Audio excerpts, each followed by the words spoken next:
Pregnant ఉమెన్కి అయితే అంగన్వాడీ ఇస్తారు కదండి. ఈ మంత్ ఆన్లైన్ చేశారనమాట నాది. సో ఇందాక నేను వెళ్ళేసి ఫేస్ పెట్టేసి వచ్చానమాట. ఇవి తీసుకురావడానికి మా అమ్మ వెళ్ళింది. ఇక్కడ మా ఫ్రెండ్ ఆపోజిట్ అనమాట, రోడ్డు కట్ సైడు. ఏమేమి ఇచ్చారో చూద్దాం. 13 ఎగ్స్ అయితే ఇచ్చారు. నెక్స్ట్ 12 ఎగ్స్ 15th డే కానీ 16th డే కానీ ఇస్తారనమాట రిమైనింగ్. అప్పుడు మళ్ళీ ఫేస్ స్కాన్ చేసుకొని ఇస్తారనమాట. ప్రజెంట్ అయితే 13 ఎగ్స్ ఇచ్చారు. నెక్స్ట్ రాగిపిండి ప్యాకెట్ ఒకటి ఇచ్చారు, కందిపప్పు ప్యాకెట్ ఒకటి, అటుకులు ప్యాకెట్ ఒకటి, నెక్స్ట్ పామాయిల్ ప్యాకెట్ పావు అనుకుంటా, బెల్లం ఒక పావు కేజీ, నెక్స్ట్ రేషన్ బియ్యం అనమాట 3 kgs packet, next 3 milk packets, ఒకటి శనగపప్పు పల్లీ చెక్క ఒకటి, నెక్స్ట్ ఎండు ఖర్జూరం ప్యాకెట్ ఒకటి ఇచ్చారు.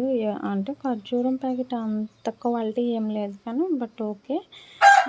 పల్లీ చెక్క అయితే ఓకే బాగానే ఉందండి. కందిపప్పు కూడా ఓకే బాగానే ఉంది. నెక్స్ట్ అటుకులు కూడా మా అమ్మ టేస్ట్ చేసి చూసింది, బాగానే ఉందని చెప్పింది అనమాట. కొన్ని అయితే చేదుగా వస్తాయి, ఒక్కొక్కసారి చూసుకోవాలి. నెక్స్ట్ టైం వెళ్ళినప్పుడు రిమైనింగ్ ఎగ్స్ అని ఇంకొకటి రాగిపిండి ప్యాకెట్ ఇస్తారనమాట. ఇవేనమాట ప్రెగ్నెంట్ ఉమెన్కి ఇచ్చే హోమ్ రేషన్ కిట్. రిమైనింగ్ ఇంకో 3 మిల్క్ ప్యాకెట్స్ వస్తాయి, మొత్తం 6 ఇస్తారనమాట.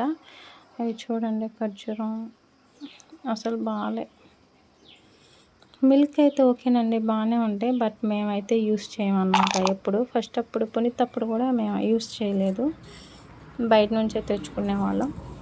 ఇది పల్లీ చెక్క బాగానే ఉందండి ఇది.